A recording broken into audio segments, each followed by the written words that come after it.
السلام علیکم دوستو، آپ کے اعتماد اور ساتھ کا شکریہ۔ ہم پر امید ہیں کہ آپ کی یہ حوصلہ افزائی مستقبل میں نہ صرف برقرار رہے گی بلکہ اس میں اضافہ بھی ہوگا۔ خود اعتمادی حاصل کرنے کا ضابطہ۔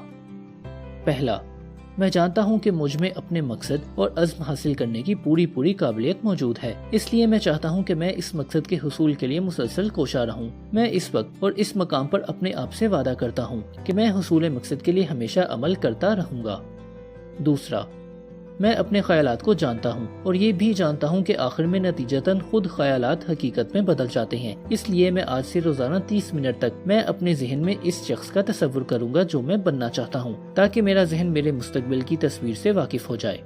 تیسرا، میں جانتا ہوں کہ ذاتی تحریک کے اصول پر عمل کرنے سے میری ہر خواہش یا مقصد پورا ہو سکتا ہے، اس لیے آج سے میں روزانہ 10 منٹ خود اعتمادی حاصل کرنے کے خیال پر اپنے سارے خیالات کو مرتکز کیا کروں گا۔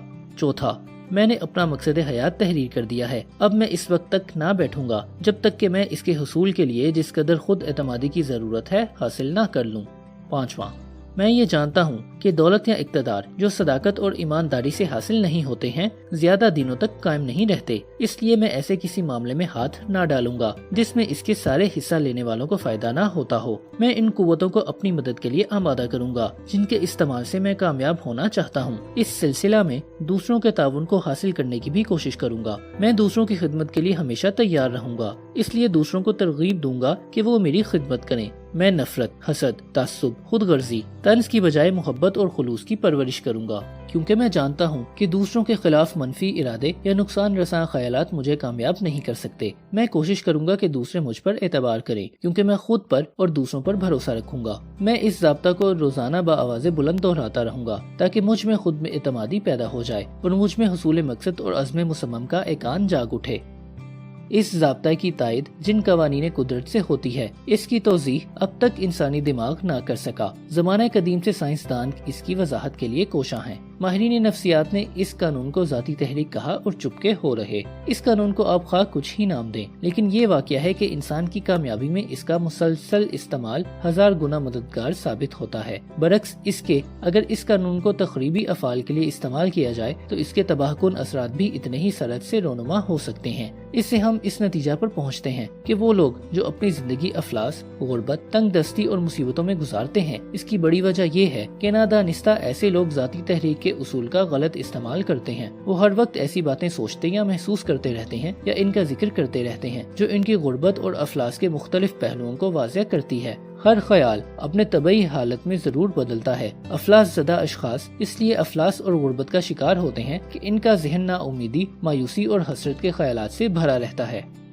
تحت شعور کا صحیح استعمال۔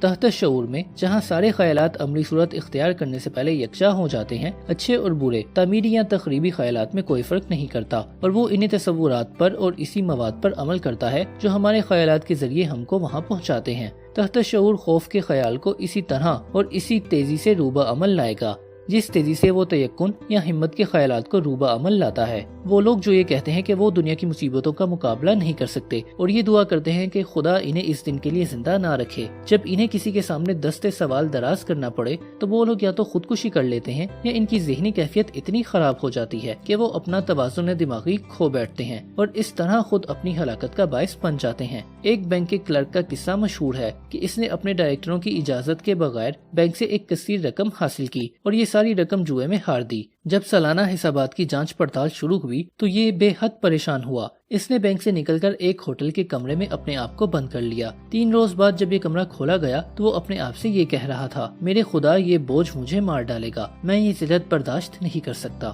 تھوڑی دیر بعد وہ یہی جملہ دہراتا ہوا مر گیا۔ ڈاکٹروں نے اس کی موت کو ذہنی خودکشی کا نام دیا۔ جس طرح برقی قوت صنعتی کارخانوں کو چلا کر کسی صنعت کو ترقی دے سکتی ہے اور کسی تعمیری پروگرام کو کامیاب بنا سکتی ہے، اسی برقی قوت کا غلط استعمال اس کارخانے کو جلا کر خاکستر کر سکتا ہے۔ اسی طرح ذاتی تحریک کے اصولوں کا صحیح استعمال آپ کو امن، چین، سکون، خوشحالی، اطمینان قلب اور دولت سے مالا مال کر سکتا ہے۔ برعکس اس کا غلط استعمال آپ کو مصیبتوں، آفتوں، اسرت اور تباہی سے دوچار کر سکتا ہے۔ اگر آپ نے اپنے ذہن کو خوف، شک و شبہ اور غیر تیقن سے معمور کر لیا اور ان کو بار بار ذہن میں دہراتے رہے تو اصول ذاتی تحریک کی روح سے آپ کی یہ ترجیحات ذہنی تحت شعور کے لیے ایسا سامان فراہم کریں گے کہ وہ آپ کی تباہی اور بربادی یقینی ہو جائے گی۔ یہ بیان اتنا درست ہے جتنا 2 اور 2 کا مل کر 4 ہونا۔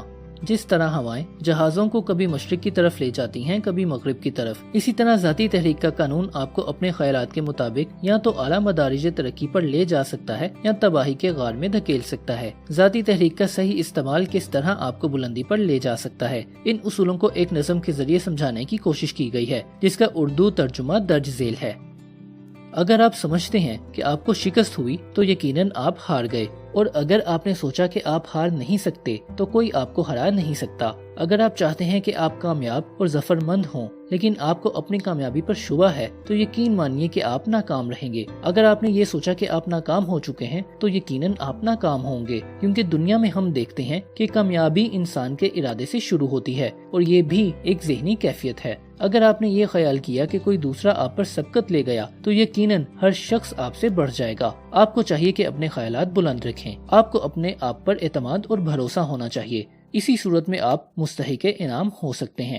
زندگی کی جنگ ہمیشہ اس کے حق میں ختم نہیں ہوتی جو طاقتور اور تیز رفتار ہو، بلکہ جلد یا بدیر وہی شخص کامیاب اور ظفر مند ہوتا ہے جس کو اپنی کامیابی کا یقین ہو۔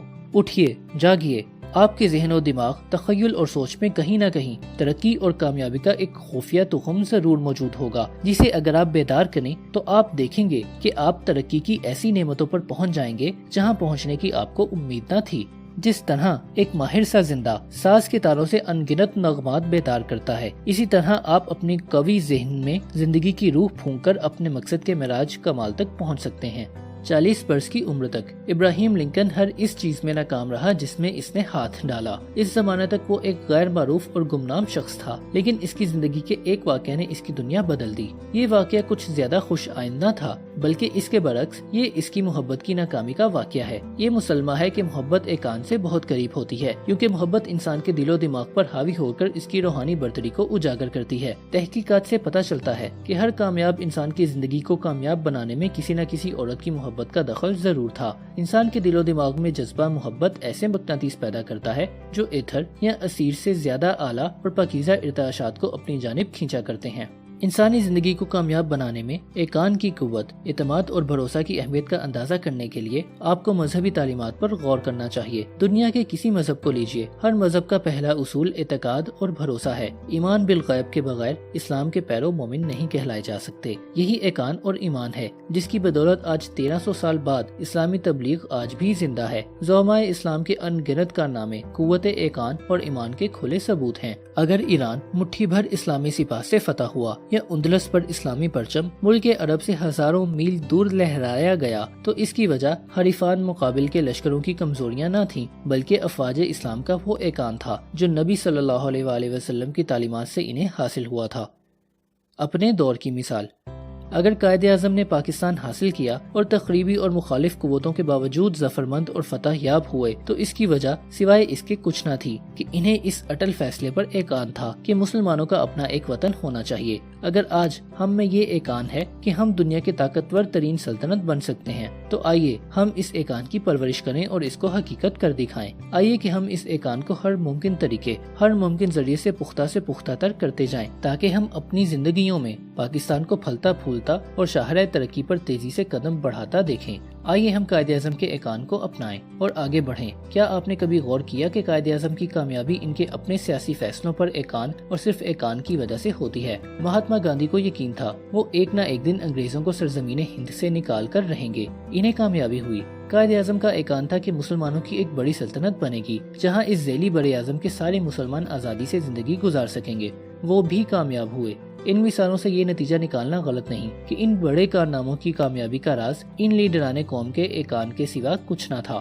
وہ دن دور نہیں جب آجر اور مزدور ایقان کے امکانات سے باخبر ہو جائیں گے۔ گزشتہ کساد بازاری کے بعد دنیا ایقان اعتماد و بھروسے کی ضرورت محسوس کرتی ہے اور جان لیا کہ بلا ایقان اور اعتماد کے کوئی کاروبار چلایا نہیں جا سکتا۔ یقیناً دنیا میں ایسے لوگ اب بھی موجود ہیں جنہوں نے گزشتہ کساد بازاری سے سبق حاصل کیا اور اس کی اصلاح کرنا چاہتے ہیں۔ اب دنیا یہ جان گئی ہے کہ خوف اور بے بھروسگی تباہی کا پیش خیمہ ہو سکتے ہیں، ان سے کاروبار مفلوج ہو جاتا ہے۔ ہمیں اب نئے نئے قاعدوں کی ضرورت ہے جو صنعت، تجارت، زراعت، تعلیم اور ہر شعبہ زندگی میں رہنمائی کریں۔ ہمیں اب ایسے افراد کی ضرورت ہے جنہیں اپنے آپ پر بھروسہ ہے، اپنے ملک کے وسائل پر بھروسہ ہے، جنہیں اپنے ملک کے بسنے والوں، اپنے ہم وطنوں پر بھروسہ ہوتا ہے کہ ان کے ملک والے ان پر اعتماد کر سکیں، اور جس طرح قائد اعظم نے بقول شخص سے ایک واہمے کو حقیقت بنا دیا، اب پاکستان کی صنعتی خود اکتفا کو مسلمہ حقیقت بنا دیں۔ ہمارے ان نئے قائدین کے پاس خوف نا امیدی اور بے اعتمادی کو پھٹکنا نہیں چاہیے۔ خوف و ہراس ترقی کے دشمن ہوتے ہیں،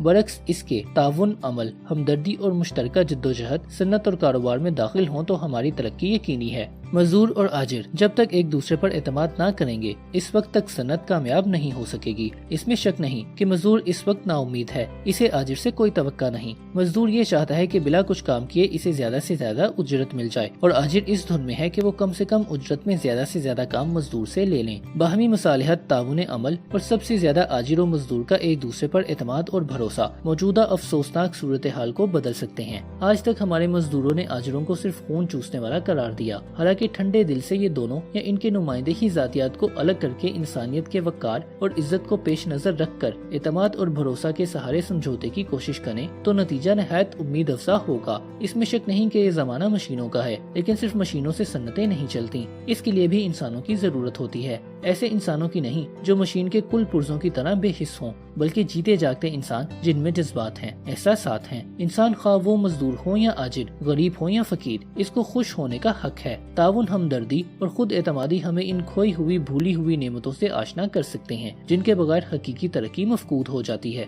کوئی صنعتی نظام جس کی بنیاد انسانی مسرت کے ابتدائی اصولوں پر نہ رکھی گئی کامیاب نہیں ہو سکتا۔ انسان کو کچھ حاصل کرنے کے پہلے دینا پڑتا ہے، پہلے دینے کے لیے بھروسہ ہونا چاہیے کہ لینے والا اس کا معاوضہ دے گا۔ ہماری ترقی کے لیے اس اعتماد اور بھروسے کی ضرورت ہے۔ ذیل کا واقعہ اس کی ایک دلچسپ مثال ہے، جو واقعہ سن 1900 کا ہے کہ جب یونائیٹڈ اسٹیٹس اسٹیل کارپوریشن کا قیام عمل میں آیا تھا۔ آپ اس قصے کو پڑھتے وقت غور کریں کہ کس طرح خیالات دولت میں تبدیل ہوتے گئے ہیں۔ اس واقعے کا تجزیہ مختصراً ذیل میں کیا جاتا ہے۔